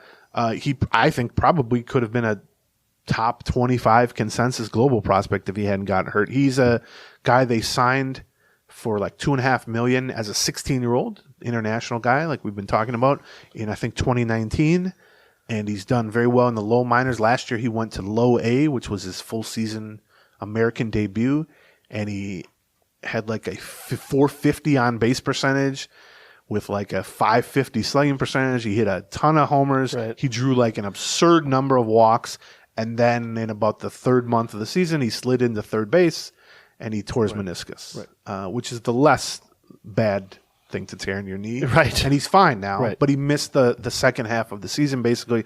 And you can look at that two ways, which is I actually talked to somebody about this at the winter meetings, a team official not with the Twins, about this.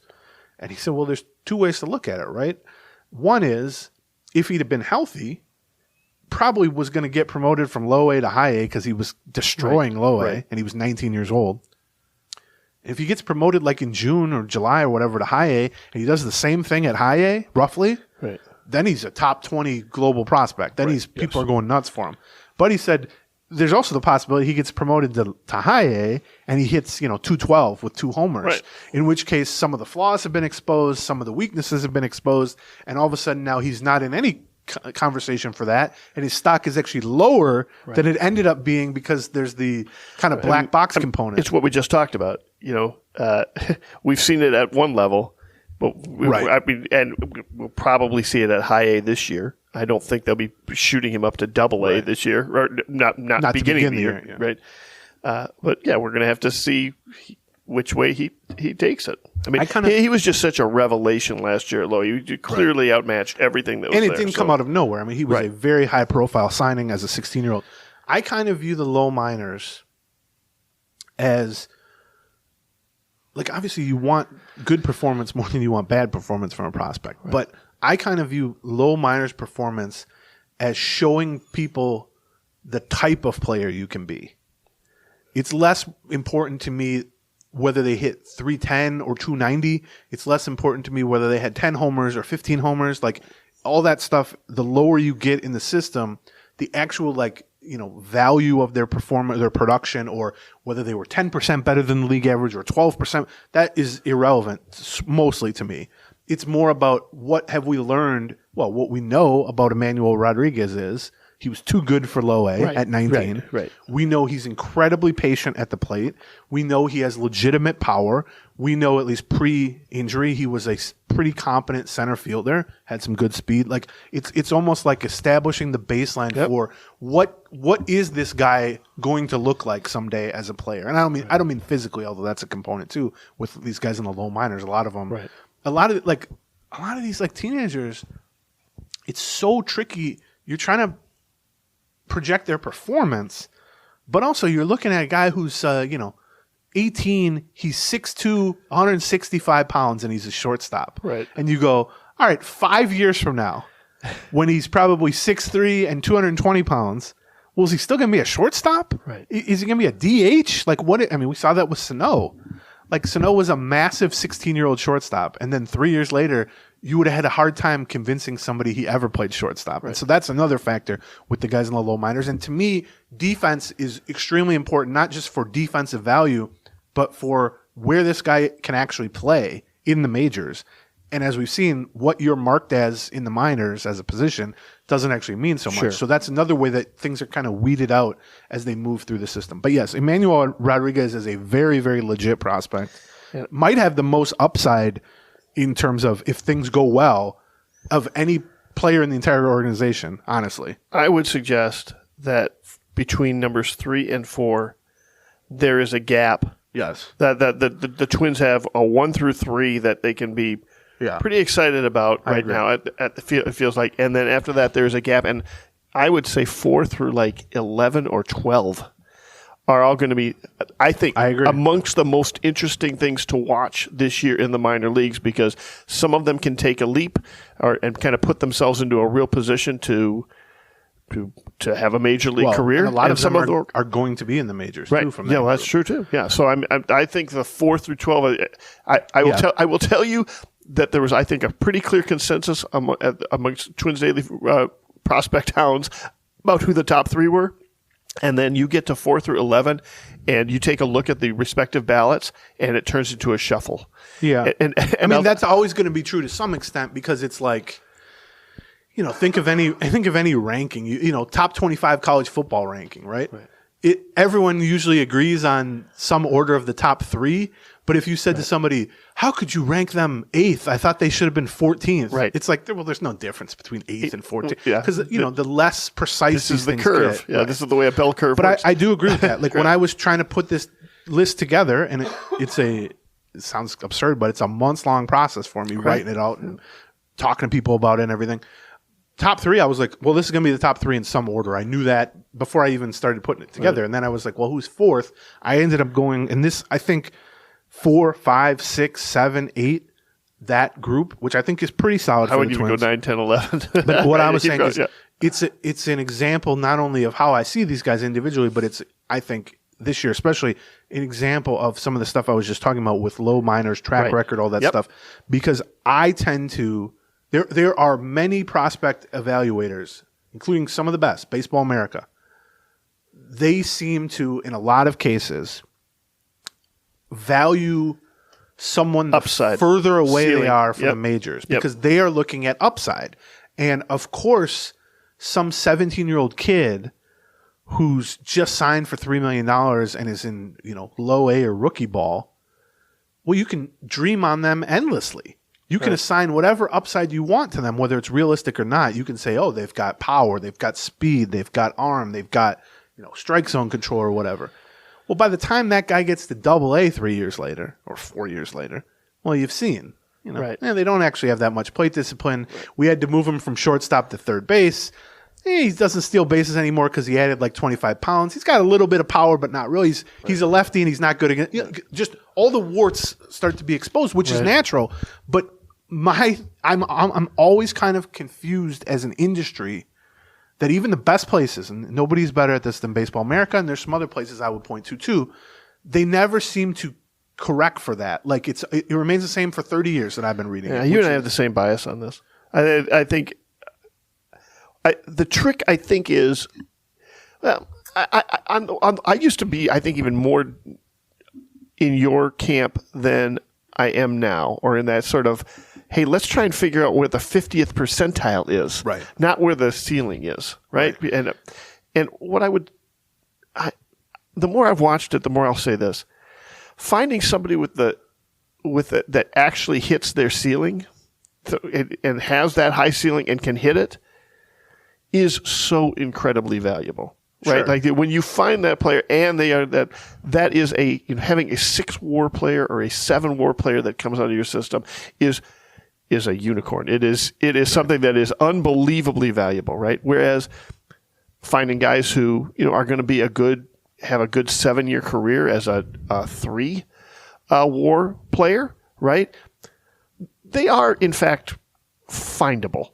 They're so. I do get this. I do kind of get why they value that ceiling. You know what I mean? Right. I mean, I would say that everyone should be valuing upside and ceiling. I just think that we're, as an industry, we're too kind of lenient or too presumptive about how we can actually judge that or the likelihood of that. I just think if every year your top prospect is some 18-year-old or 19-year-old kid who's barely played against anybody, right, and then every time within 3 years that guy's ranked lower at Double-A than he was in rookie ball, right. Well, to me, that's not a problem with the players themselves. That's just how things work. And so I'm all for judging upside. And I mean, the majority of this is based on upside. Right. But even someone like Emmanuel Rodriguez, who was as good at low A as a 19-year-old as you can possibly be, right, I'm not going to put him number one because we don't even know what he's done against Double-A pitchers yet. Yeah, which is a big proving ground. Right. Let alone Triple-A, let alone the majors. Can he get through more injuries? Yeah. And all that stuff. And so that, in general, not specific to one player or 1 year or one list, is kind of how I view things. So that's how you get to number 4. I have is Matt Wallner, who got a brief taste of the majors with the Twins. I would argue that he does have high upside, but he's 25 and he's going to play a part for the Twins this year. And he had a huge year last year. Lots of helium last year. Minor league player of the year for the Twins.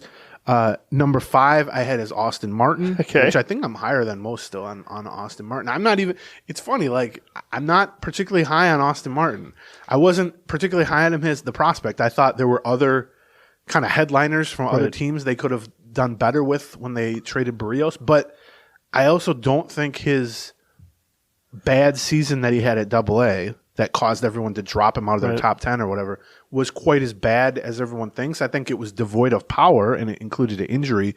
But I mean, you look and he's got like a 380 career on base percentage. He stole 40 bases last year. He can still gonna find his home defensively where he can add value. So I also think he's gonna be in the majors this year at some point. Right. And so to me, do I want to, one example, Connor Prelip, who was their second round draft pick last year out of Alabama. He's coming back from Tommy John surgery. Right. And prior to Tommy John surgery, he was a consensus top 10 player in last year's draft. Right. But he pitched, I think, 18 career innings in college. Right. And I've seen people rate him as the Twins' number 2 prospect, the Twins' number 4 prospect, the Twins' number 6 prospect. And I'm like, I have no doubt that is his upside. He has incredible upside. He would have been a top 10 pick if healthy. They wouldn't never even have gotten him. But he not only hasn't thrown a pitch for the Twins organization, he's barely thrown a pitch, period. I had so much trouble figuring out where to put Prelip. He was number 7 on Twins Daily's list, but he was number 14 on my list. I put him 12th or 13th. But not, again, if you're just, like you said, if you're just lining it up purely based on upside, well, he's like probably 2 or 3, something like that.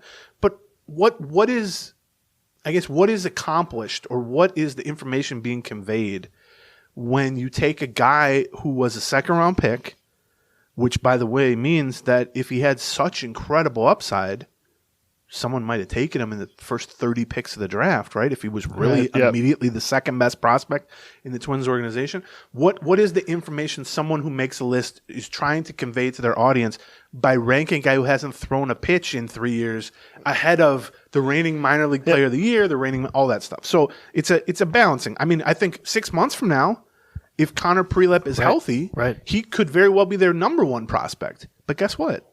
If that happens, 6 months from now, I'll put out a midseason ranking, and I'll have him as the number 1 prospect. There's a lot of like wish fulfillment, I think. So just to run through these real quick. Well, especially because you set the table for 4 through 8 or 4 through 9, which on my list are all basically kind of match what you're talking about. Guys who have had success on our end, have had success at least Double-A, are probably in Triple-A this year or in the majors this year, right? Because and they're not quite in the same order, but you've got Wallner, and then who have you got 5? Austin Martin 5. Okay, 5. Yeah, Edward Julian 6. Okay, I had him as 4. I had Louis Varlin. I have him at 8. At 7, and Simeon Woods Richardson at 8. Yeah, I've got those 5 shuffled, but they're the same 5. 4 through 8. Yeah. Let's see. 3 out of the 5 have already been to the majors briefly in September for the Twins. And I would guess, barring injury, obviously, 5 out of those 5 will be in the majors, for a relatively decent amount of the season for the Twins this year. And it's not I'm not saying like if a guy hasn't reached Double A or Triple A, he's not a worthwhile prospect. There are tons of. Manuel of course. Rodriguez is probably a year and a half from getting to Double A, and I still put him at number 3 or whatever. Right.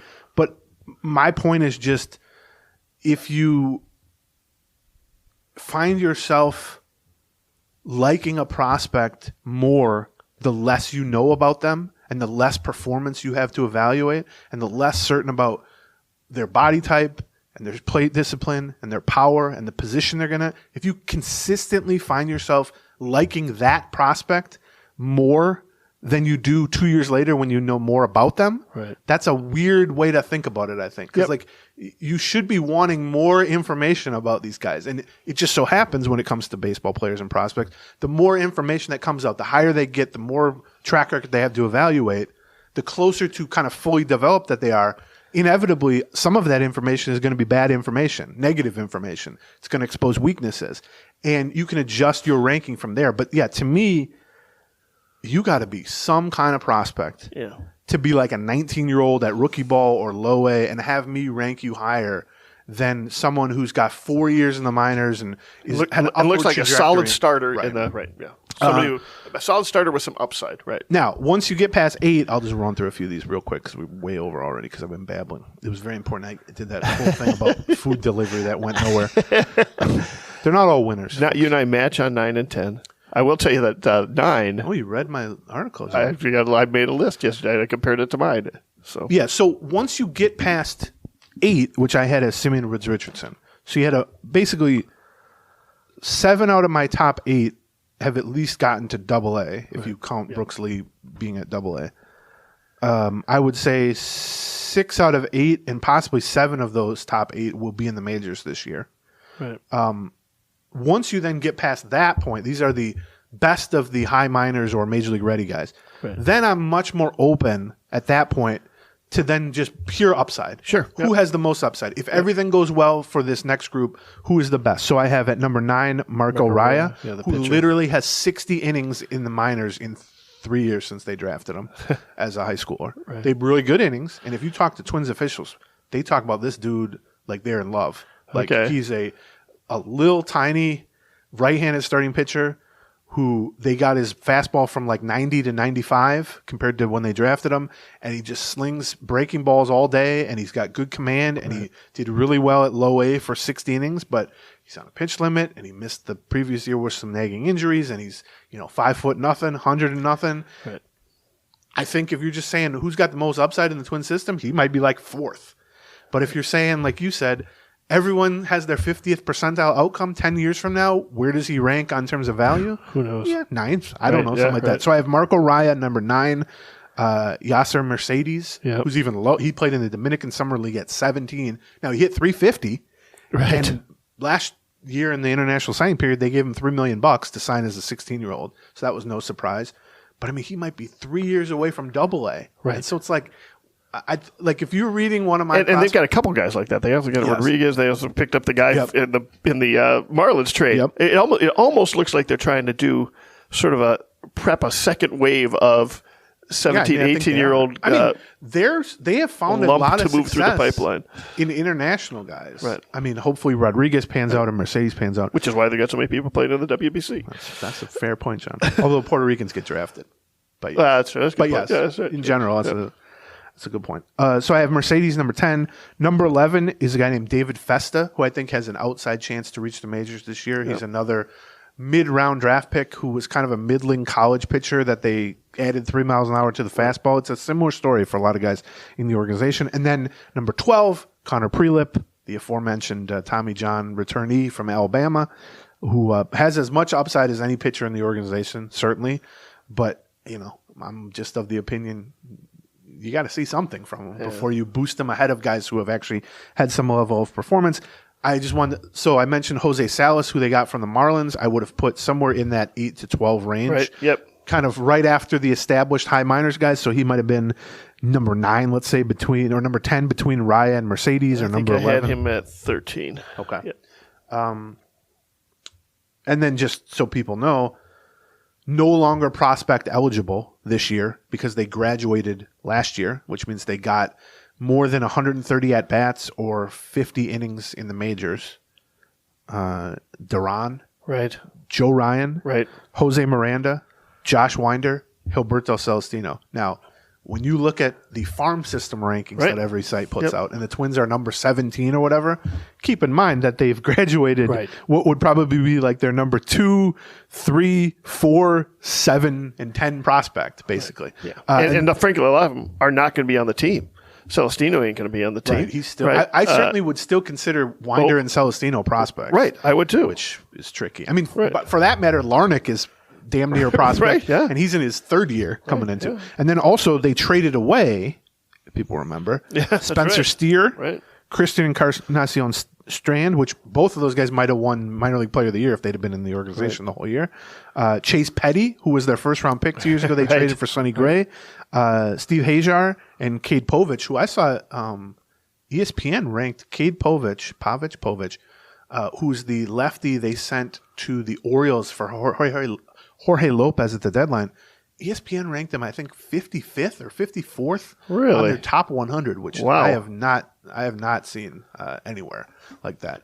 He was higher than any Twins prospect, which if they truly traded their best prospect for Jorge Lopez, that's a problem. But see how so he yeah, does. that's the state of the farm system, And let's not forget they've also got the number 5 pick in this upcoming draft because they've won that lottery. and it's supposed to be a very good draft. I just checked in with somebody. So Sean Johnson, who's their, I think his title, he's their scouting director, but Right. vice president of amateur scouting, I believe is his title now because there's so many titles now. At the draft lottery, which I was at, he was very excited. Right, the fifth pick, and he said at the time we walked up to him 2 minutes later, he was, thrilled. Right. And he's like, not only do we get to pick 5th, but this is a real nice draft. Oh, good. He's like, for college bats, it's real good, which they obviously like. So I checked in with somebody, not him, but somebody else who's on the scouting side for another team. And I said, like, is the sense still that this is a very strong draft? And he said, yes, don't worry, the Twins are going to get a real nice bat at number 5. So he knew what I was talking about. So, yeah, I mean, that's the thing. You think about Brooks Lee. If Brooks Lee lives up to any level of the hype that he already has, that is a complete game changer for the Twins organization. And now they have a chance to essentially add a second Brooks Lee in back-to-back years. Now you hope you'll never pick in the top 10. Right, That'd of be course. amazing. Right. That's a good sign. The Twins rarely picked in the top 10 for like a decade during the early Ron Gardenhire era or whatever. But okay, I was going to try to convince you to take the Eagles against me in the Super Bowl. I'll take the Eagles. Of course, I'm want the taking the Eagles Eagles minus 1.5? Here's what I'm worried about with that. Here's why do you tell me why you like Kansas City, and I'll tell you why I'm cautious about the Eagles. I've watched like 3/4 of NFL. all year. I don't want the Eagles to win, other than I love Chrissy and you, but they've already won. We talked a lot about going to this. I'm sick of the effing Eagles. Okay? I also, but not the Chiefs. no, for some reason I'm not All sure. right. Because here's the thing. I think Patrick Mahomes, is probably going to end up, let's set aside Tom Brady, who's got like a whole different. I think Patrick Mahomes is probably going to be the best football player I've ever seen. Okay. All right. And so you want him to rack up those right. What I those don't credentials. want is the same LeBron. Maybe stuff. Jalen Hurts is going to be the best football player you've Yeah, ever he's seen. good. But I hate when a top 5 player of all time, and they're in the middle of their career, and all anyone wants to talk about is, well, they only have one championship. Right. So I would like to see Patrick Mahomes rack up a few. Okay. How Particularly, many does he have? One or two? One. Okay. But he's been to the Super Bowl and lost. Bowl, yeah. Right. Because here's the thing: if he loses again in the Super Bowl, then yes, he's got the one, but he's lost more than he's won in the Super Bowl. I hate that. I'll definitely take the Eagles. I think what people don't understand, I think Jalen Hurts' injury is more significant than Pat Mahomes' injury. Okay.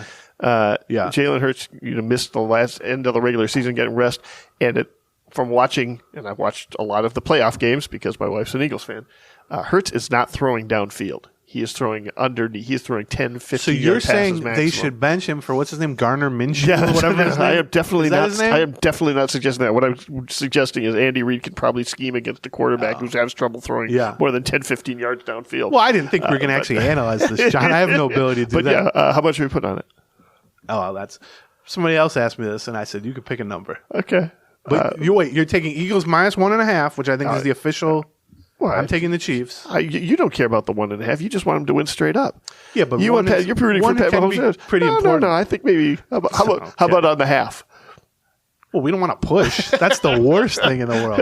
A push on the Super Bowl bet is horrendous. No, you're right. I mean, I was thinking a half point, but there's no point in having a half point because it's not going to be a tie. What if they did that? They were like, you know what? We've played 3 overtimes. It's not going to be a tie. Yeah, let's just go home. We'll refund all the advertisers. I'll either do 50 on 1.5 or I'll do 100 straight up. Well, why would which one do you take which the one 100? Which one do you want? You take the 50 on 1.5? Yeah. Okay. All right, I'd like the real line for the Super Bowl. Okay. All right. Well, there's everybody's rooting interest. I can't imagine anybody in the state of Minnesota rooting for the Eagles. Have you met my wife? Well, that's part of the reason. Anybody who's met her can't root for the Eagles at that point. Plus, the Phillies were just in the World Series. We're sick of Philadelphia. We will definitely be doing, I think, a Patreon from when I arrive in Fort Myers. Before you get there, I will give you the lay of the land. Well, let's see. When you lose this 50 on the Super Bowl, will you still be able to afford the condo in Fort Myers? I hope so. I hope I can. He offered me 50 with the spread or 100 with. Oh, man. I figured you want to win more money. If you had any confidence, you go with more money. Is there a sign money. that just says sucker on my forehead? There is. Ooh. Maybe she wrote it in pen when I was sleeping. I did not say anything. I haven't looked at a mirror in 15 years. But. All right. Thank you to HelloFresh and Raycon and 7th Avenue Pizza. Yeah, go grab some. We will probably be back before John heads out of town, I'm going to guess. Monday. No, we will not be. No, because I get Super Bowl weekend. So we will not be doing we will not be doing a Patreon Monday or Tuesday. The next Patreon will be live from Fort Myers. Wednesday or Thursday. So I might win 50 on the Super Bowl. What I lose untold millions. You're not gonna be collecting until you show up in Fort Myers. All right, goodbye. Bye. Gleeman